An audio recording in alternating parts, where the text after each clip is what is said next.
નમસ્તે બાળ દોસ્તો, ડીકે એજ્યુકેશન ચેનલમાં આપનું સ્વાગત છે. બાળ દોસ્તો, તમે જો આ ચેનલમાં નવા હોય તો ચેનલને સબસ્ક્રાઈબ જરૂરથી કરજો.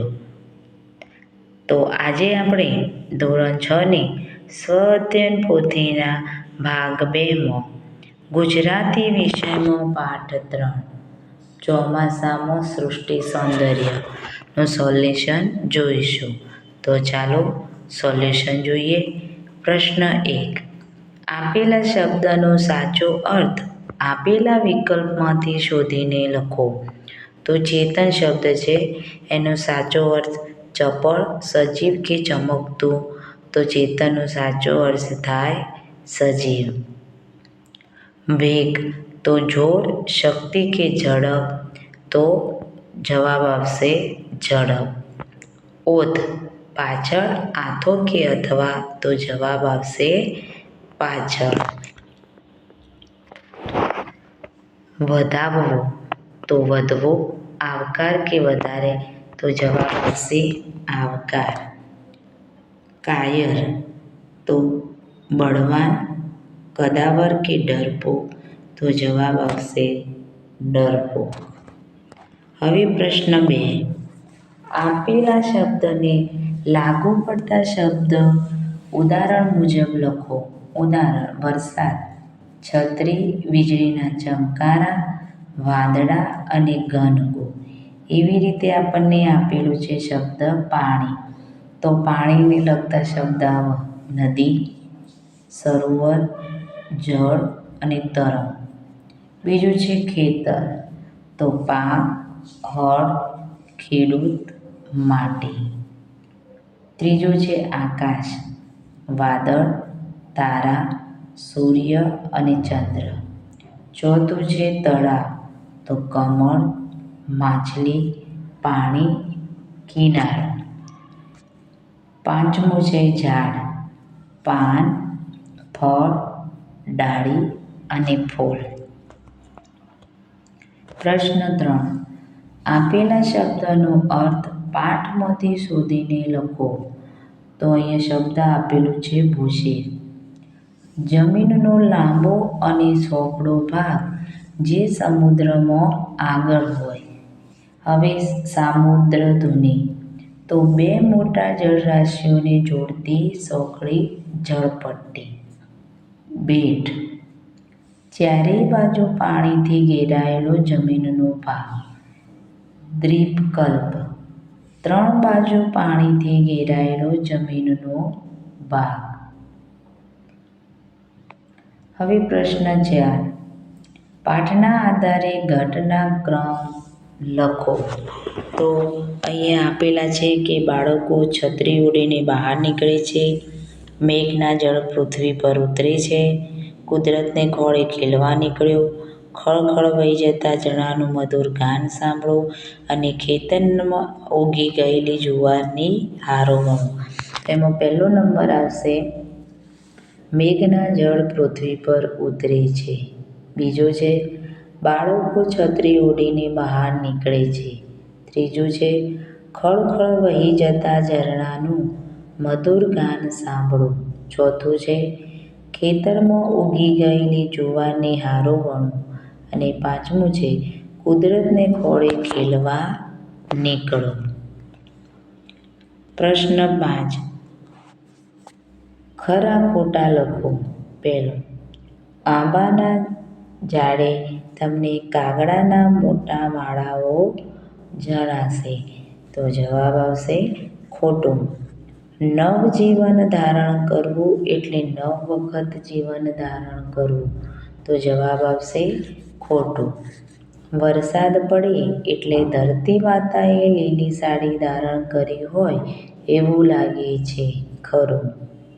ઉનાળામાં મેઘધનુષ જોવા મળે છે. ખોટું. ઇન્દ્રગુપ્ત જીવડાને ગોકળગાય પણ કહે છે. ખોટું. પ્રશ્ન 6.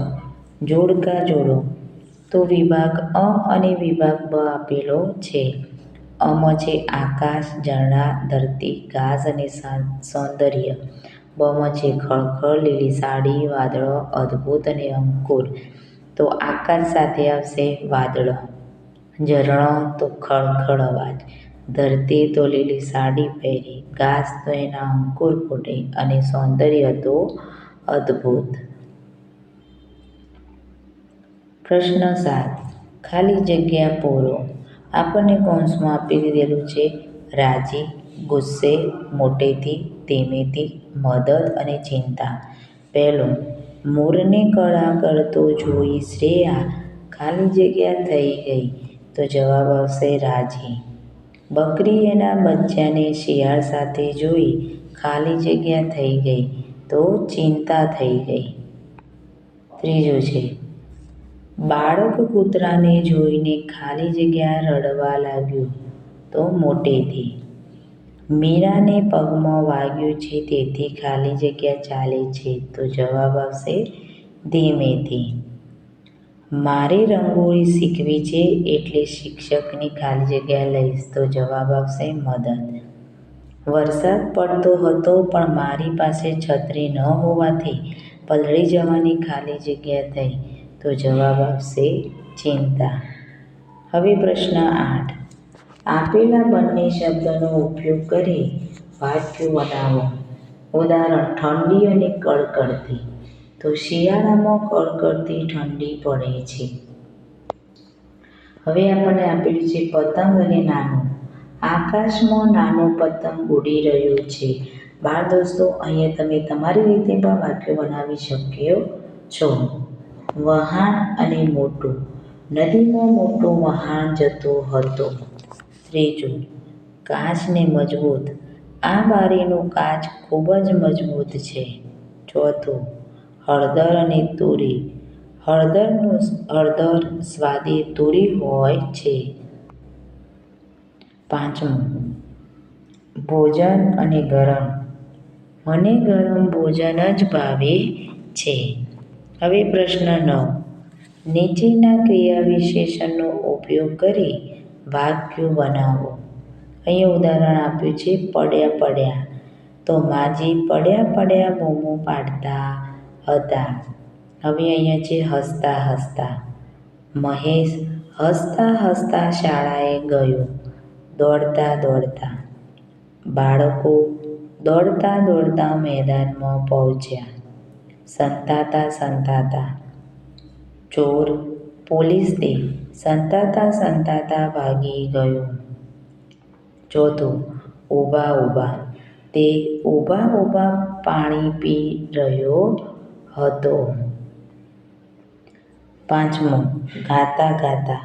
પક્ષીઓ ગાતા ગાતા માળામાં પાછા ફર્યા. બાળ દોસ્તો, તમે તમારી રીતે પણ વાક્યો બનાવી શકો છો. હવે સંવાદ લખો. માતા અને પુત્ર બંને વચ્ચેની થોડીક વાતચીત, જેને સંવાદ કહે છે.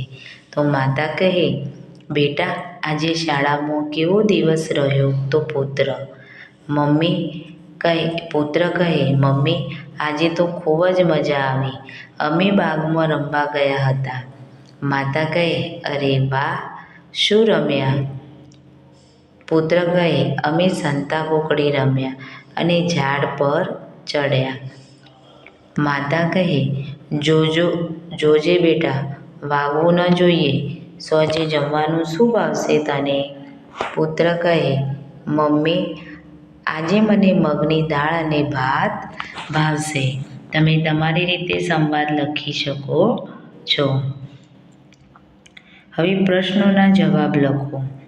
લેખકે કરેલા ચોમાસાના સૌંદર્યનું વર્ણન લખો. તો લેખકે ચોમાસામાં સૌંદર્યનું વર્ણન કરતાં કહ્યું છે કે વરસાદ, ઝરમર, ભીની માટીની સુગંધ, લીલીછમ વનરાજી અને વાદળોથી ઘેરાયેલું આકાશ મનને પ્રફુલ્લિત કરે છે. વરસાદના ટીપાં વૃક્ષો અને પાંદડા પર મોતીની જેમ પ્રસરે છે. ચારે બાજુ શીતળતા પ્રસરી જાય છે. બીજો પ્રશ્ન, ઇન્દ્રધનુષ એટલે શું? લેખકે તેને જોઈને શું કરવાનું કહ્યું છે? ઇન્દ્રધનુષ એટલે વરસાદ પડ્યા પછી સૂર્યપ્રકાશના કિરણો પાણીના બિંદુઓમાંથી પસાર થતા આકાશમાં દેખાતા 7 રંગના અર્ધવર્તુળાકાર પટ્ટો. લેખકે તેને જોઈને તેની સુંદરતાને નિહાળવાનું અને કુદરતની આ અદ્ભુત રચનાનો આનંદ માણવાનું કહ્યું છે. ત્રીજો પ્રશ્ન, કુદરતના ખોળે રમવું એટલે શું? કુદરતના ખોળે રમવું એટલે પ્રકૃતિની નજીક રહેવું. ખુલ્લા વાતાવરણમાં વૃક્ષો, નદીઓ, પર્વતો અને પ્રાણીઓ વચ્ચે સમય વિતાવવો. આનો અર્થ એ પણ થાય છે કે કુદરતી તત્વો જેમ કે માટી, પાણી, હવા અને સૂર્યપ્રકાશ સાથે સીધો સંપર્ક સાધવો, તેનાથી મળતી શાંતિ અને આનંદનો અનુભવ કરવો. વરસાદ પડવાનો છે એવું તમે શાના આધારે કહી શકો? તો વાતાવરણમાં ઠંડક પ્રસરી જાય છે, વાવાઝોડું અથવા તો વધારે પવન હોય છે, કાળા ડિબાંગ વાદળો આકાશમાં હોય છે, વીજળી અને કડાકા થતા હોય છે. આના આધારે કહી શકાય કે વરસાદ પડવાનો છે. વરસાદને લગતા 2 જોડકણાં બનાવો અથવા શોધીને લખો. તો પહેલું જોડકણું છે, આવરે વરસાદ ઢેબરિયો પરસાદ, ઊની ઊની રોટલી ને કારેલાનું શાક. બીજું છે, વરસાદ આવે છમછમ, વીજળી થાય ચમચમ. બાળ દોસ્તો, જો વિડીયો પસંદ આવ્યો હોય તો એને લાઈક, શેર, સબસ્ક્રાઈબ કરવાનું ભૂલતા નહીં. નમસ્કાર.